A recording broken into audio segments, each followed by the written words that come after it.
En ce début d'année, tout le monde a toujours tendance à vouloir prendre de bonnes résolutions pour sa santé, mais elles restent souvent dans les faits lettre morte. Plutôt que de tout vouloir faire en même temps, il faut mieux en choisir une et tenter de s'y tenir, ce qui serait déjà pas mal. La plupart des gens ont largement le choix parmi les bonnes résolutions. Si vous êtes fumeur, c'est par là qu'il faut commencer. Non seulement vous éviterez un infarctus, un accident vasculaire cérébral, vous éviterez de finir insuffisant respiratoire, obligé de vous y reprendre à 3 fois pour monter un escalier, et puis avec les économies que vous allez réaliser, en juillet, vous partez en voyage dans les îles du Pacifique.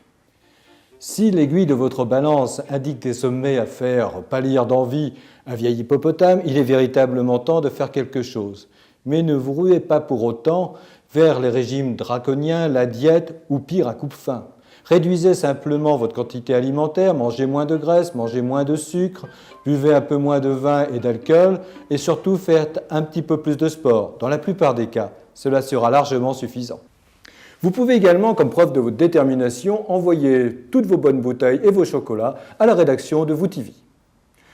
Plus sérieusement, faites preuve en tout cas de pragmatisme dans l'exercice physique et ne vous ruez pas brusquement sur cette paire de baskets que vous n'avez pas utilisée depuis plus de 5 ans. Si vous avez plus de 45 ans, vous risqueriez alors de vous faire plus de mal que de bien.